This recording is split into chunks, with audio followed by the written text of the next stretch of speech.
They say a person's greatness is determined by their thoughts. This timeless truth has been proven repeatedly by the lives of successful individuals like Elon Musk, Steve Jobs, and Jeff Bezos. Napoleon Hill, in his famous book, Think and Grow Rich, said, "What you think about, you become." But if that's true, why do so many people struggle to succeed? Do they not think about their future? Do they fail to see their own potential? Today's story will uncover the answers to these questions and teach you a powerful lesson along the way. We'll also learn some new words to enhance our English skills, so stay with us till the end. I promise this video will be worth your time. Once, in a busy railway station, there lived a beggar. Every day, he survived by asking passengers for alms as they waited for their trains. One day, as he was begging, he noticed a well-dressed businessman stepping onto the platform. Seeing his expensive suit and confident posture, the beggar thought, "This man must be really rich. If I ask him for money, he'll surely give me a generous amount." The beggar approached the businessman and stretched out his hand. But instead of giving him money, the businessman looked at him and asked, "Do you always just take from others? Have you ever given anything to anyone?" The beggar was startled. He had never heard such a question before. Confused, he replied, "Sir, I'm just a beggar. I survive by asking for alms. I have nothing to give to anyone." The businessman smiled slightly and said, "If you believe you have nothing to give, then you also have no right to ask for anything. I am a businessman. I believe in exchange. If you can offer me something, I can give you something in return. But if you have nothing to give, I cannot give you anything either." Saying this, the businessman boarded his train and left. The beggar stood there, stunned. He kept replaying the businessman's words in his mind. "I have been begging for so long, but no one has ever said this to me before." He wasn't rude, but he spoke the truth. If I can't offer anything in return, then why should people give me anything? For the first time, the beggar realized that maybe this was why people never gave him much money, because he offered them nothing in return. That night, he lay awake, deep in thought.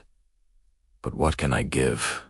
I am just a beggar. I have nothing. Yet, the businessman's words kept echoing in his mind. If you want to receive, you must first give. 2 days passed. The beggar didn't ask anyone for money. He was too busy thinking. On the third day, while sitting at the station, he noticed a patch of wildflowers blooming near the tracks. Their vibrant colors caught his eye, and suddenly an idea struck him. What if, instead of just taking, I offer something in return? What if I give people a flower every time they give me alms? Determined, he walked over, gently plucked a handful of flowers, and went back to his usual spot. When someone handed him a coin, he smiled and offered them a flower in return. Surprisingly, people accepted the flowers with joy. Some even smiled and thanked him. As the days passed, something incredible happened. More people started giving him money. But he noticed a pattern. As long as he had flowers, people gave generously. When he ran out of flowers, the donations decreased. So it's true, he thought. People like to receive something in return. One day, as he was handing out flowers in exchange for alms, he spotted the businessman again, sitting in the train. Excited, he rushed over and said, "Sir, today I have something to give you. If you give me money, I will give you flowers." In return, the businessman smiled, handed him some cash, and took a few flowers. "You have truly understood the value of exchange," he said. "Today, you are no longer just a beggar. You have become a businessman." The train arrived at the next station, and the businessman stepped off. The beggar stood there watching him go, his words sparking a new thought in his mind. Am I really a businessman now? For a long time, he pondered over it. Suddenly, he realized something. I now know the secret of success. I am not just a beggar. Yeah, a trade of people aren't giving me money out of pity. They are paying for the flowers I give them. This means I have a business. Excited, he made a bold decision. That day, he left the railway station and never returned as a beggar again. 6 months later, at the same railway station, 2 well-dressed men met. They exchanged a handshake, but one of them had a curious look. "Do I know you?" one man asked. The other smiled and replied, "Yes, we've met twice before, right here on this very train." The first man frowned, trying to remember. Then his eyes widened in surprise. "Wait, ... You're the beggar, the one I refused to give money to, and then later I bought flowers from you." The former beggar laughed.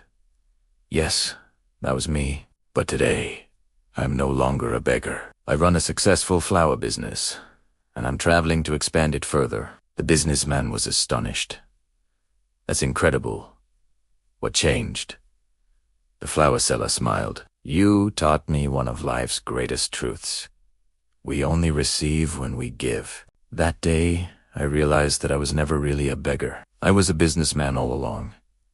I just had to see myself that way. The two men shook hands again, now as equals. Then they boarded their trains, heading towards their respective futures. Life is shaped by how we see ourselves. If you believe you are small, you will remain small. But if you recognize your inner potential, you can achieve greatness. So, don't limit yourself. See yourself as strong, capable, and successful. Because when your thoughts change, your future changes too. If you liked this story, give it a thumbs up, comment below on what you learned, and share it to inspire others. See you in the next story.